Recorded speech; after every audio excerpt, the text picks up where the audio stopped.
Olá, eu sou o escritor Tiago Sogayar Bechara, sou mestre em estudos de teatro e doutorando em estudos portugueses e românicos, ambos os títulos pela Faculdade de Letras da Universidade de Lisboa.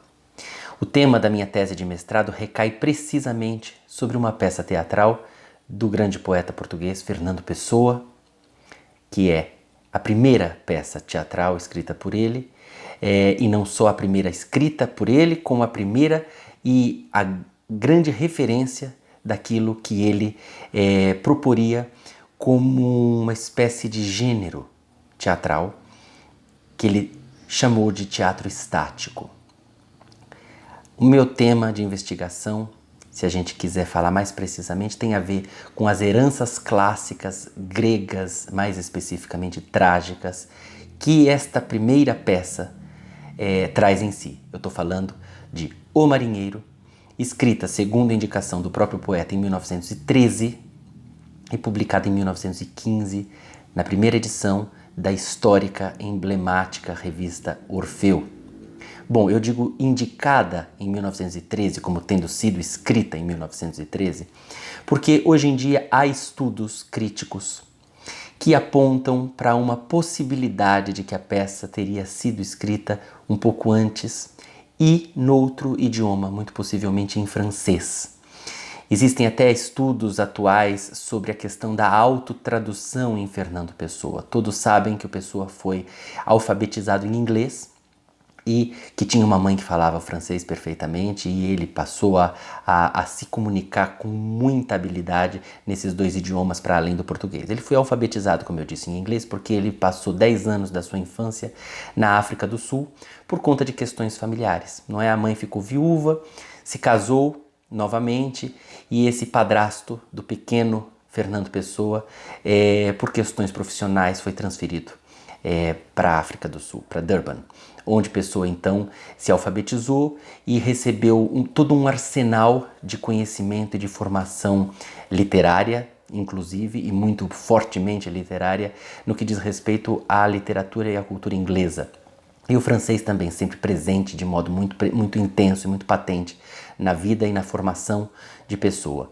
Muito bem, esses estudos atuais apontam, portanto, a partir dos originais, né, da peça O Marinheiro, os mais antigos de que se tem notícia, que estão no seu espólio na Biblioteca Nacional de Lisboa, para que a peça teria sido escrita em francês e depois seria traduzida para o português. Enfim, havia ali todo um interesse em que o texto tivesse uma possibilidade, uma amplitude junto a outros países da Europa. A Pessoa escreveu possivelmente O Marinheiro pensando em que esse texto poderia ganhar outros ares que não só os de Portugal, tendo em vista que foi escrito num período em que Pessoa já tinha voltado a morar em Lisboa, onde ele nasceu. Muito bem. O tema da minha tese, como eu vinha dizendo, é sobre as heranças clássicas gregas trágicas que esta peça traz e tornou-se, depois de defendida a tese, um livro que eu pretendo mostrar para vocês aqui. O Marinheiro, de Fernando Pessoa, Heranças Clássicas no Drama Estático, que foi publicado pela editora Colibri em Portugal e portanto, investiga particularmente uma característica da peça, uma dentre tantas características da peça que a tese e o livro abordam, mas com foco posto nas heranças clássicas. O que isso significa? Significa que o Marinheiro, e daqui a pouco eu vou falar um pouco mais pormenorizadamente sobre a peça e sobre o seu anti-enredo, se nós pudermos assim chamar, que esse texto faz como proposição de modernidade, antes de mais nada, uma retomada ao modelo clássico de literatura. Não uma retomada reverente, mas sim uma alusão crítica que parte dos padrões greco-latinos, estéticos, para então subvertê-los e propor com isso um novo modelo de modernidade literária e não só literária, porque ele está pensando também no homem moderno, está pensando numa nova pátria, numa refundação da pátria por meio da literatura. Bom, tudo isso a princípio parece muito complexo, muito confuso, muito difuso e de fato tem muitas camadas de percepção e de proposição. Mas vamos com calma.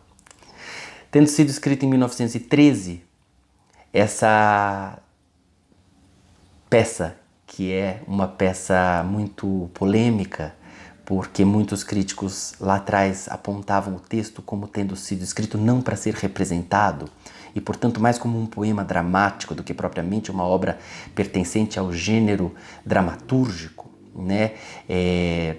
Ela é uma peça que tem uma estrutura que de saída subverte completamente os padrões de construção teatral aceitos até então, aqueles padrões aristotélicos de evolução dramática, com clímax, com enredo e tudo mais. Bom, isso quer dizer que na prática, se nós tivéssemos que apresentar o enredo de O Marinheiro, isso seria uma coisa muito simples, porque trata-se de uma peça que se passa muito mais por dentro das personagens do que propriamente por fora. Vamos resumir da seguinte maneira: são 3 mulheres que velam um corpo morto no centro do palco.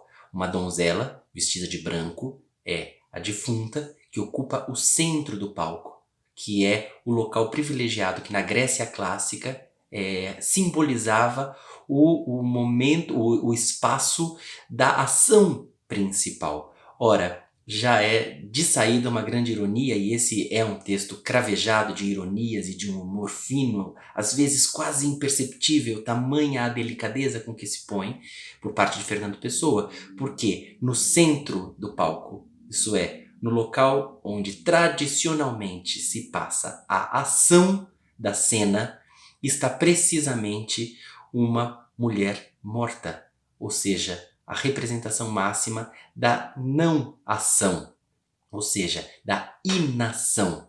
Daí a proposição de teatro estático, o drama estático. Faltou eu dizer para vocês que, além de ser a primeira peça escrita de Fernando Pessoa e a primeira que propõe conceitualmente esse novo padrão, essa nova referência estética que ele chama de teatro estático, O Marinheiro é também a única dentre todas as peças de Fernando Pessoa, incluindo as não estáticas, que ele conclui. Ou seja, O Marinheiro é a única peça finalizada de Fernando Pessoa de que se tem notícia. Bem, uma vez feito esse parênteses, continuemos com o enredo. 3 veladoras, um corpo morto no centro do palco e absolutamente nada acontece. É simples quanto isso. Essas 3 mulheres conversam entre si e conversam sobre temas profundos do homem, do ser humano, não é? Do homem enquanto ser humano, de uma maneira aparentemente desconexa, aparentemente casual, aguardando o passar das horas. Elas velam aquele corpo morto, mas elas velam também noutras camadas e noutros níveis o passar das horas. E com isso elas estão tendo como tema central, porque está no centro do palco, a morte e, por conseguinte, a sua interface, que é a vida. É uma peça que fala simbolicamente, não à toa ela é considerada um drama simbolista, sobre as questões mais profundas e essenciais da existência humana. Quando a gente fala em simbolismo, a gente está também se referindo, e Pessoa fez isso deliberadamente, conscientemente, intencionalmente, estamos nos referindo a Maurice Maeterlinck, o grande escritor belga que escrevia e que fez essa proposição de teatro simbólico, de teatro simbolista, que portanto antecipa em algumas características o drama estático pessoano, que entretanto vai resolver muito melhor algumas questões do ponto de vista estético e até mesmo dramatúrgico na subversão que faz dos padrões estéticos teatrais anteriores ao que ele chama de drama estático. Bom, e aqui vale também mais uma ressalva no que diz respeito ao que eu acabei de dizer sobre o fato de que nada acontece na peça. Nada acontece do lado de fora. Logo, o próprio título, drama estático, constitui também ele uma ironia, porque toda a ação da peça, e essa ação existe de modo cabal e muito importante, se passa dentro das personagens.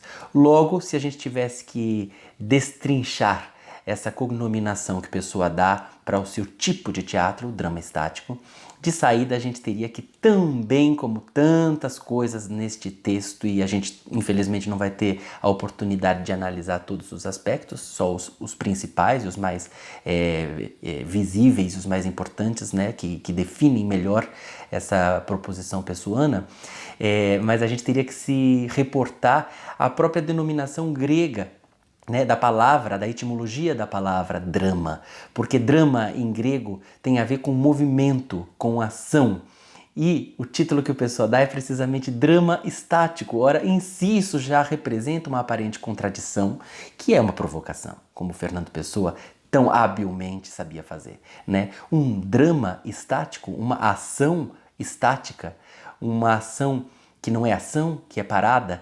Então percebamos que já no título do seu teatro, Fernando Pessoa instaura uma ambiguidade que nos levanta a orelha e faz com que a gente desconfie. Esse é o intuito.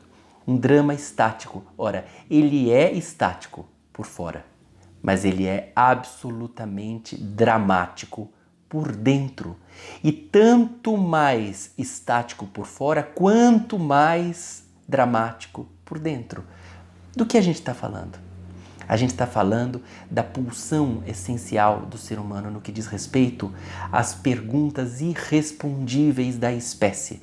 Nós estamos falando do sentido da vida e nós estamos falando daquilo o que os gregos chamavam de pathos, essa paixão transbordante, esse excesso inconciliável de conflito, de drama interior, que muitas vezes faz com que o homem paralise.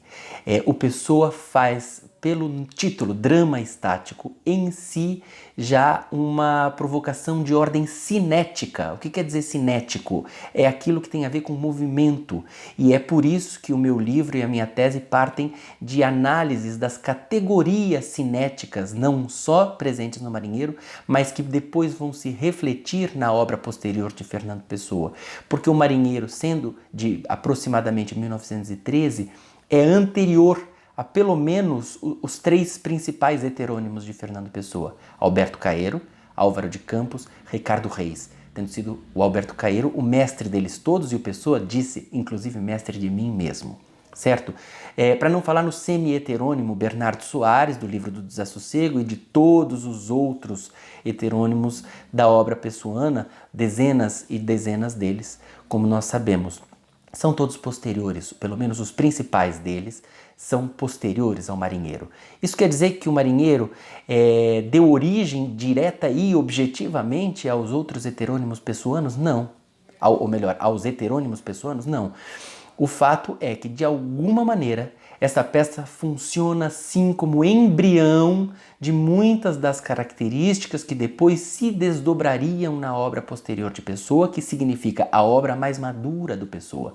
Porque pré-Marinheiro, Pessoa ainda está em duelo consigo próprio, na busca de achar o seu caminho, na busca de achar a sua embocadura, a sua maturidade literária.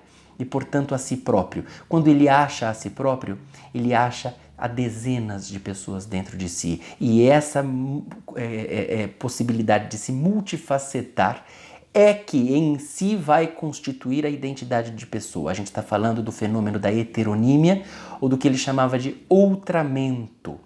Enfim, voltando à questão das proposições cinéticas de Fernando Pessoa, no que diz respeito, no nosso caso aqui, ao título da peça O Marinheiro, ora, um drama que é estático, uma ação que é sem movimento, como a gente acabou de falar, traz uma ambiguidade provocativa, intencional, e que reverbera imediatamente a ideia do conflito trágico grego, que significa duas forças de igual intensidade tracionando o objeto trágico, o sujeito trágico, para lados diametralmente opostos, o que resulta no cancelamento desses dois vetores e na paralisação do objeto trágico ou no seu dilaceramento. É desse movimento, sem movimento aparente, mas que tem forças de ação tracionando, que Fernando Pessoa está falando. É esse o drama que é estático ao mesmo tempo. São as duas coisas ao mesmo tempo. E esse é um tópico primordial da obra de Fernando Pessoa. O ser várias coisas ao mesmo tempo sem que uma necessariamente aniquile a outra. A mesma coisa acontece no que diz respeito aos heterônimos. Ele é várias pessoas dentro de uma só, muitas vezes pessoas discordantes, pessoas antagônicas e que sentem coisas totalmente diferentes e que pensam coisas totalmente diferentes entre si e, entretanto, habitam o mesmo corpo. Da mesma maneira, uma ação pode puxar para um lado, outra ação pode puxar para o outro e o sujeito que está no meio dessa ação sofre esses dois empuxos de movimento sem que ele saia do lugar, porque é uma questão física. Duas forças de igual intensidade tracionando um objeto, esse objeto não se move.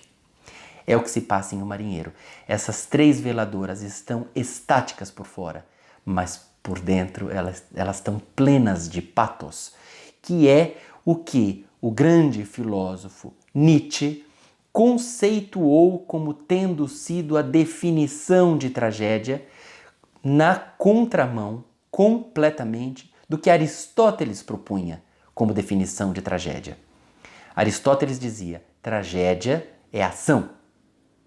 Nietzsche vai dizer: mais importante do que a ação para a definição de tragédia é o pathos. É desse pathos que nós estamos falando. Ou seja, O Marinheiro de Fernando Pessoa é uma obra teatral que está muito mais filiada à ideia filosófica de homem moderno de Nietzsche e de teatro moderno de Nietzsche do que propriamente a Aristóteles.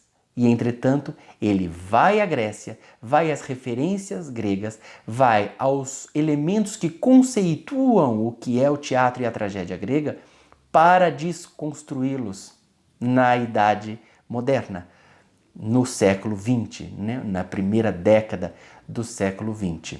A gente não pode esquecer de falar que, em hipótese alguma, nós podemos considerar O Marinheiro como uma tragédia nos padrões clássicos. Parece uma obviedade, mas é fundamental que isso fique claro. Não se trata de uma tragédia. Se nós quisermos dizer que é uma espécie de tragédia contemporânea, vá lá. Cabe aí alguma interpretação nesse sentido, ainda que seja uma afirmação perigosa. Mas em hipótese alguma, é uma obra teatral escrita nos moldes do que eram as tragédias de Sófocles, de Ésquilo, de Eurípides e de tantos outros tragediógrafos que infelizmente não chegaram aos nossos dias. Bem, retomando um pouco do enredo, ou desse anti-enredo, porque na realidade, como a gente tem falado até agora, pouca coisa acontece propriamente, tanto por parte das veladoras que estão vivas, quanto, o que dirá, da morta que está no centro do palco. Vale a gente dizer que o título da peça, ou seja, O Marinheiro, também ele se passa do lado de dentro, quase tudo de importante que acontece neste texto acontece por dentro. Portanto, O Marinheiro é nada mais, nada menos do que um sonho de uma das veladoras. Uma das veladoras, a segunda das veladoras, porque elas não têm nome, elas são numeradas. A primeira, a segunda e a terceira. E acho que eu esqueci de dizer, mas na realidade o espaço físico em que se passa a cena da peça é todo ele um único espaço, né? Não há mudança de espaço, é um salão no alto de uma torre, de um castelo, há tochas com fogo crepitando e esse vazio tendo apenas a chama primordial, que também é uma representação poderosa e arquetípica do ser humano, remete, assim como vários outros elementos, não só das indicações cenográficas, como das próprias falas das veladoras, remete a um tempo fora do tempo. É quase como se o marinheiro e tudo que acontece nesse texto teatral de Fernando Pessoa estivesse muito mais ligado à noção de mito, que inclusive é uma ideia que ele vai retomar no seu livro A Mensagem, que assim como o marinheiro também traz questões ligadas à refundação de Portugal, ao que Fernando Pessoa chamava de o Quinto Império. Mas enfim, retomando a ideia central que dá título à peça, o marinheiro é o sonho de uma das veladoras. Trata-se de um náufrago que se vê perdido em alto mar e consegue, para se salvar, acessar uma ilha onde não há nada, uma ilha deserta. E nessa ilha, esse homem se vê forçado pelas circunstâncias a criar uma nova pátria por meio da sua memória, porque ele tem de se reinventar. E a reinvenção da sua identidade tem a ver com a reinvenção da sua pátria. Isso, obviamente, é uma alusão óbvia e imediata à nova proposição de Portugal que Fernando Pessoa pretende fazer por meio da literatura.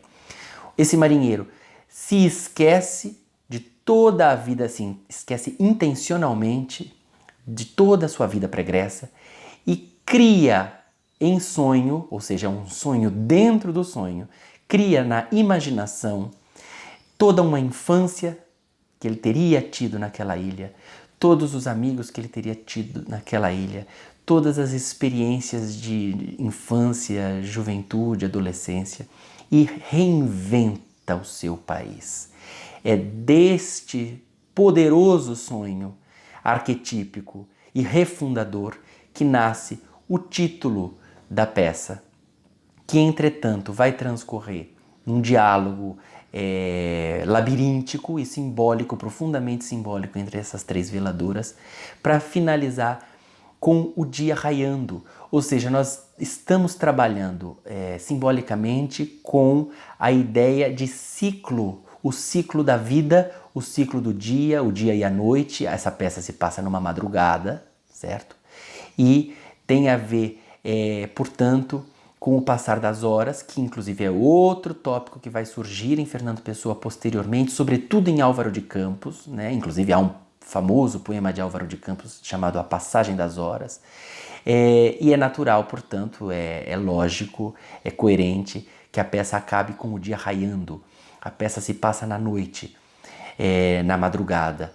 É, portanto, um texto que evoca o sentido de acolhimento que a noite traz e, ao mesmo tempo, a noite sepulcral, a noite que mata, a noite que soterra, que esconde e que, contraditoriamente, também revela ao passo que esconde. E, mais uma vez, nós estamos na Grécia clássica, no domínio de as bacantes, não é? Porque as bacantes que louvavam ao deus Dionísio tinham por pressuposto enxergarem mais nitidamente na escuridão, porque, segundo o pressuposto grego, a luz ela é ilusória, ela faz com que as coisas ganhem um contorno definido, quando na realidade, segundo Fernando Pessoa, a vida não tem sentido, portanto, as explicações para as coisas da vida também não podem ser retratadas com um contorno definido. Logo, se a luz ilumina, ela é ilusória. O que é iluminado não revela de fato a sua essência, aquilo que lhe é intrínseco, aquilo de que o ser humano necessita para compreender de fato o sentido da sua existência e da passagem das suas horas, das horas da sua vida, que levam, portanto, ao amanhecer, que, em um paralelo simbólico e metafórico, representa a morte delas próprias, as veladoras, e, por consequência, a nossa. Ou seja, essas veladoras, ao verem uma defunta no centro do palco, estão vendo a si próprias no futuro. Conforme as horas passam e a madrugada acaba, fica subentendido e isso é apenas uma possibilidade de leitura, que essas mulheres estão rumando para as suas próprias mortes. Isso ecoará futuramente também na obra de Fernando Pessoa, quando ele diz que somos todos cadáveres adiados. Gente, tudo isso parece muito complicado, parece muito subjetivo, parece escrito no limiar entre a literatura e a filosofia, e muito complexo, portanto, porque refunda também não só a pátria, como a própria linguagem que tem de ser recriada para este novo homem que surge. O homem moderno, o homem de que Nietzsche fala, né? E tudo isso tendo a Grécia clássica como referência. É complicado? É. De fato, nós estamos diante de um texto bastante curto e com altíssimo poder de reverberação, com imensas camadas de leitura e que requerem uma habilidade. Ele não é um texto fácil, ele é um texto concentrado e é um texto muito representativo, muitíssimo representativo, não só da obra de Fernando Pessoa, como de toda a literatura moderna portuguesa, e eu ouso dizer de toda a literatura portuguesa ou de língua portuguesa, certo? Por quê? Para além de ser o primeiro texto teatral escrito por Fernando Pessoa e o primeiro drama estático, ele é o único, como a gente também já disse, que foi finalizado por Fernando Pessoa. As outras peças de Pessoa, incluindo o seu Fausto e as outras obras de drama estático, são todas inconclusas ou em fragmentos, algumas delas tendo pouquíssimas linhas ou frases ou diálogos, não é?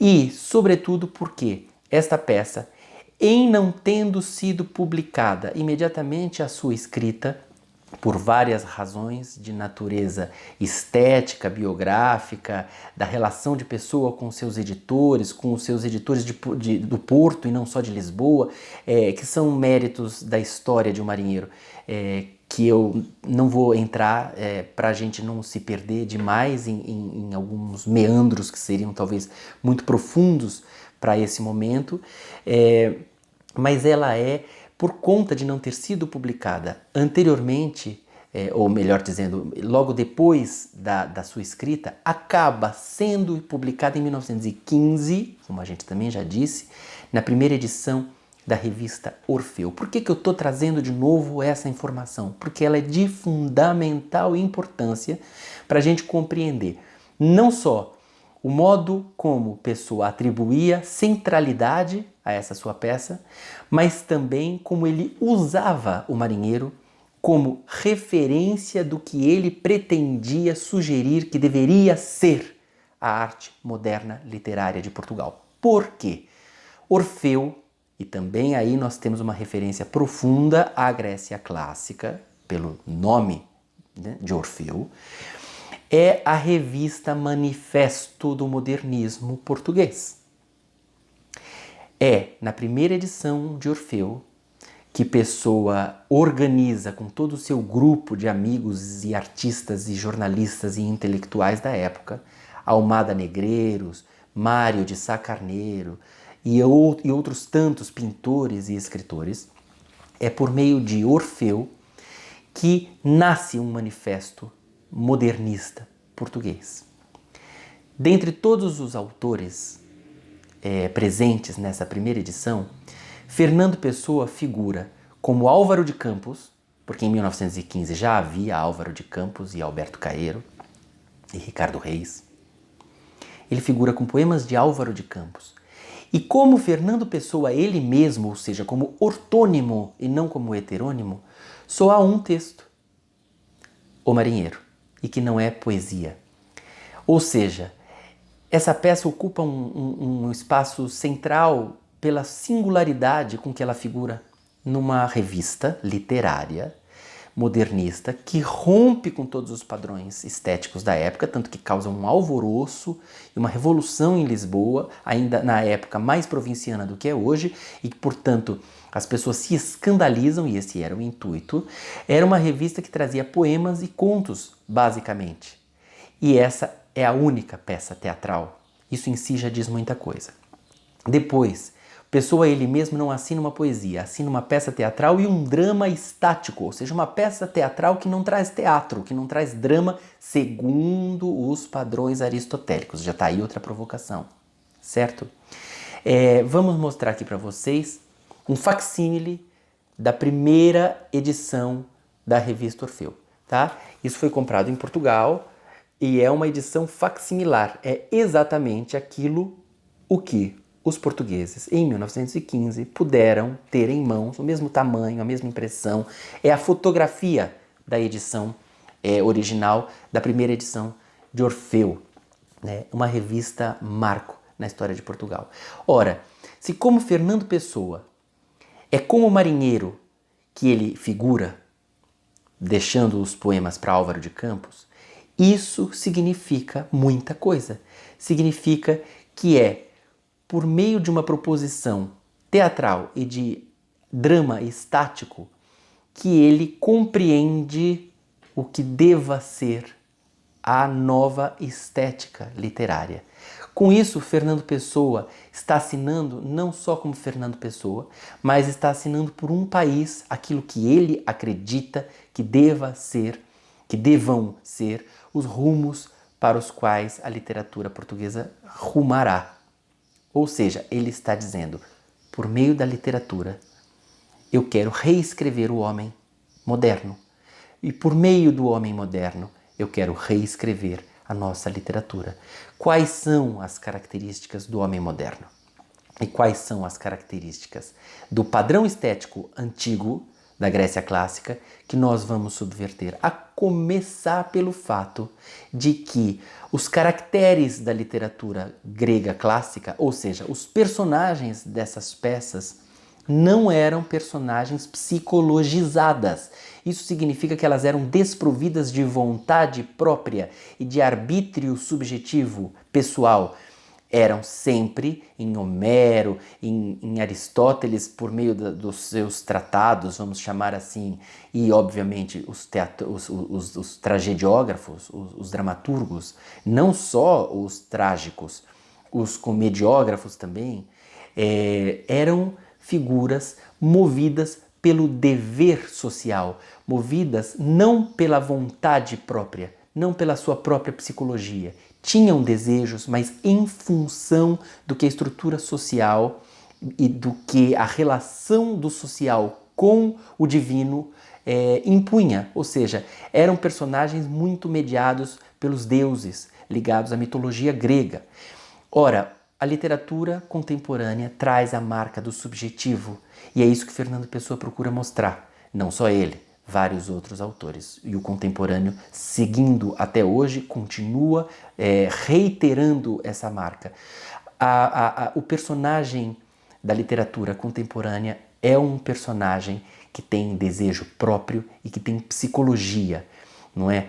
A diferença cabal que já em O Marinheiro surge de modo a não deixar dúvidas que essas veladoras estão num período de transição, de conflito e, portanto, evidenciando as novas forças que entram em jogo neste conflito, que tiram o homem literário de uma época e colocam o homem literário noutra época. Com isso, Fernando Pessoa desvela uma nova era, um novo homem, uma nova proposição de literatura que tem por obrigação, enquanto arte, refletir o seu tempo e logo uma proposição de pátria, de nação, o que ele, mais uma vez eu digo, chamava de o Quinto Império, e que era o Portugal republicano com o qual Fernando Pessoa sonhava. Bem, eu gostaria agora então de ler o trecho inicial da peça, só para que toda essa explanação que eu tenho feito para vocês até agora possa ganhar contornos um pouco mais concretos e deixar de ser tão subjetiva e tão filosófica. Como eu disse, de fato, é uma peça que dá trabalho, que demanda do leitor, que exige alguns conhecimentos prévios de Portugal, da obra de Fernando Pessoa, da literatura moderna, da Grécia clássica e de alguns outros elementos.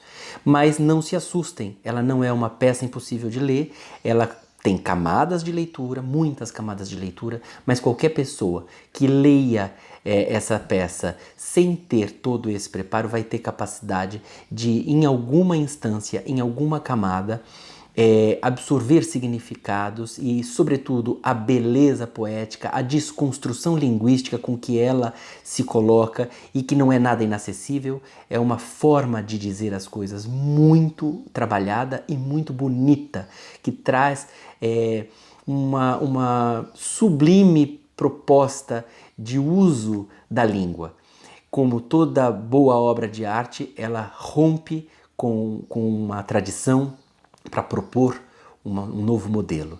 E acho que isso também é característico da filosofia, que, por sua vez, tem também de recriar a sua linguagem para poder dizer coisas novas, tem de ter uma linguagem nova. Tudo isso é muito bonito e eu pretendo trazer um pouquinho disso agora para vocês, sem deixar de recomendar, evidentemente, que a peça seja lida integralmente. É um texto muito curto e muito fácil de ser encontrado.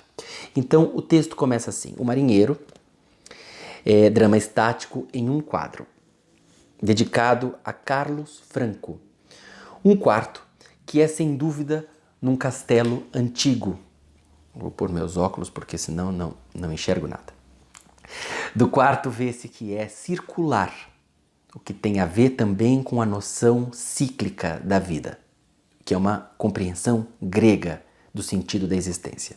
Ao centro ergue-se uma essa, significa uma mesa, e sobre ela um caixão com uma donzela de branco. 4 tochas aos cantos. À direita, quase em frente a quem imagina o quarto, ele está falando para um encenador, não é? Estamos diante de um palco, portanto isso é uma didascália, é uma rubrica teatral, é a indicação para quem for encenar a peça. À direita, quase em frente a quem imagina o quarto, há uma única janela, alta e estreita, dando para onde só se vê, entre 2 montes longínquos, um pequeno espaço de mar. Cada referência dessa tem um sentido simbólico, tem uma representação. A gente não vai ter tempo, infelizmente, de debater todos esses aspectos, mas é uma peça que merece ser lida palavra a palavra. Nada aqui está à toa. Do lado da janela, velam 3 donzelas. A primeira está sentada em frente à janela, de costas contra a tocha. Contra a tocha de cima da direita. As outras 2 estão sentadas, uma de cada lado da janela. É noite e há como que um resto vago de luar. Tudo nessa peça também evoca esse lugar do vago, do ambíguo, certo? Como a gente também já falou. Então a primeira veladora diz: ainda não deu hora nenhuma. Ela não diz não sei que horas são, ou não há relógio aqui. Quer dizer, depois ela vai dizer que não há relógio no quarto. Mas a forma como ela diz é ainda não deu hora nenhuma. Isso não significa que ela não sabe que horas são. Significa que ela está fora do tempo. Um local onde não dá hora nenhuma é um local, sobretudo, e isso está patente na desconstrução da linguagem, porque a gente não diz cotidianamente não deu hora nenhuma. Isso não significa que o relógio parou. Isso não significa que ela não sabe que horas são, mais uma vez. Significa que ela está num não tempo. Ela está num lugar mítico. Muito bem. A outra responde, a segunda responde: não se podia ouvir. Não há relógio aqui perto. Dentro em pouco deve ser dia. Diz a terceira: não. O horizonte é negro. A primeira: não desejais, minha irmã, que nos entretenhamos contando o que fomos? É belo e é sempre falso. Não falemos disso, diz a segunda. De resto, fomos nós alguma coisa? A peça trabalha o tempo inteiro com a desconstrução do sentido, porque os sentidos que nós atribuímos à existência humana são para a pessoa e para estas personagens sentidos falsamente atribuídos, ou seja, são sentidos construídos e que não necessariamente revelam a essência que o homem tanto procura, atrás da qual ele esteve desde sempre, avidamente, tentando desvendar o porquê de sermos. Isso remete um pouco à canção Cajuína, de Caetano Veloso. Existirmos, a que será que se destina? Essa é a pergunta da civilização humana. E é essa pergunta que está também aqui posta. De resto, fomos nós alguma coisa? Talvez, responde a primeira, eu não sei. Mas ainda assim, sempre é belo falar do passado. As horas têm caído e nós temos guardado silêncio. Por mim, tenho estado a olhar para a chama daquela vela. Às vezes treme, outras torna-se mais amarela, outras vezes empalidece. As coisas são passageiras, elas não são fixas, é da ordem do transitório. Eu não sei por que é que isso se dá, mas sabemos nós, minhas irmãs, por que se dá qualquer coisa. Falar do passado, isso deve ser belo porque é inútil e faz tanta pena. Diz a segunda, falemos, se quiserdes, de um passado que não tivéssemos tido. Ou seja, já no início da peça, ela evoca com clareza a ideia de recriação de um passado, que é o que vai acontecer no sonho do marinheiro, com vistas à produção de um novo futuro, que é a ideia de Fernando Pessoa, o futuro do homem moderno, o futuro de Portugal enquanto nova pátria. Não, talvez o tivéssemos tido, o passado. Não dizeis senão palavras. É tão triste falar. É um modo tão falso de nos esquecermos. Se passeássemos. Onde? Pergunta a terceira. E a primeira responde, aqui, de um lado para o outro. Às vezes isso vai buscar sonhos. Mais uma vez a ideia dos sonhos. Os símbolos e as metáforas do marinheiro vão se apresentando textualmente ao longo de toda a peça, de modo muito sutil, de modo muito delicado, mas como eu disse, nada é à toa neste texto. Tudo deve ser levado em conta. O que é dito, o modo como é dito e o que não é dito, sobretudo. E aí elas continuam. Se passeássemos, onde? Aqui de um lado para o outro. Às vezes isso vai buscar sonhos. Sonhos de quê? Pergunta a terceira. E a primeira responde, não sei. Por que o havia eu de saber? Elas não têm respostas para as coisas. É um texto que impõe a pergunta sem resposta. É a tragédia de não podermos parar de perguntar, mesmo sabendo que não teremos resposta, ou sobretudo porque sabemos que não teremos resposta. Ou seja, é uma peça lírica, altamente poética, não é à toa que muitos dos críticos consideram O Marinheiro como um poema dramático. É muito difícil de ser encenado, embora tenha sido encenado. Os críticos, até pouco tempo atrás, consideravam a primeira encenação como tendo sido nos anos 60, né, em Portugal, em 1960, mas eu, nas minhas pesquisas para o mestrado, acabei por encontrar no acervo do Museu do Teatro e da Dança em Lisboa um convite para uma representação amadora do Marinheiro de 1957. Então eu encontrei 2 documentos, e o programa da peça e o convite para essa estreia, que comprovam que, pelo menos amadoramente, a peça já havia sido representada em 1957. Esse documento está impresso em cores, né, no meu livro, e eu vou ver se eu consigo encontrar aqui agora rapidamente para vocês, porque ele está no final do livro, e é uma documentação inédita bastante importante. Teatro de ensaio é o grupo. E a primeira das 4 peças que foram representadas, não sei se dá para ver bem, é O Marinheiro, de Fernando Pessoa. Aqui nós temos o convite para essa primeira encenação. Seja como for, é uma peça que desde 1957, pelo menos, é encenada, tendo sido escrita em 1913, por volta de 1913, e que depois recebeu muitas encenações e muitas adaptações. Existem cenas e inclusive imagens filmadas da peça toda, de algumas montagens que foram feitas, disponíveis no YouTube. Eu recomendo que as pessoas acedam, coloquem lá O Marinheiro de Fernando Pessoa no YouTube e acessem, encontrem a filmagem dessas montagens. Não são todas as montagens, evidentemente, mas há algumas que estão disponíveis, e eu acho que vale a pena para que as pessoas tentem entender de alguma maneira como é que um diretor, há diretores portugueses, mas há um diretor importantíssimo na França que também dirigiu 2 vezes O Marinheiro em Portugal. Enfim, como é que os encenadores contemporâneos pensam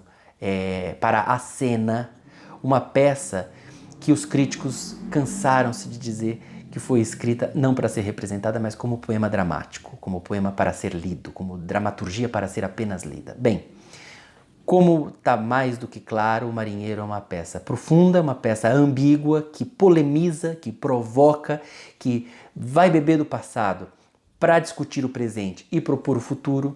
É uma peça pequena, concentrada, em que pouquíssimas coisas acontecem em cena, mas toda a substância, toda a riqueza onírica, imagética, literária, poética e psicológica se passam internamente, na mente e no coração dessas personagens que são, para Fernando Pessoa, em tríade, a representação do homem contemporâneo.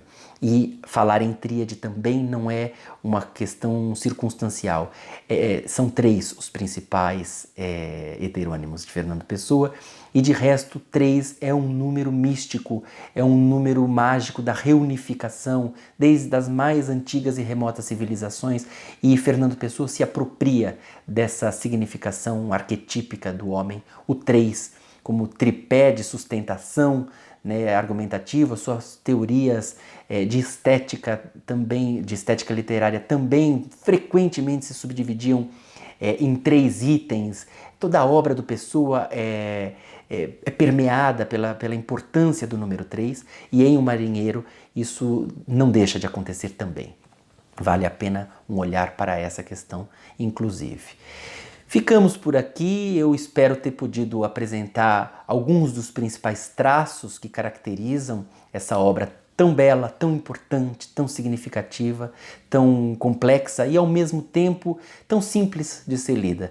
É uma leitura prazerosa, poética, de uma experiência estética fascinante que eu recomendo a todos. Eu espero ter podido abrir pelo menos um pouquinho alguns canais, alguns portais de percepção e de compreensão desse texto escrito em 1913, publicado em Orfeu, na revista Orfeu, em 1915, por um dos maiores poetas, talvez o maior poeta português, Fernando Pessoa. Muito obrigado.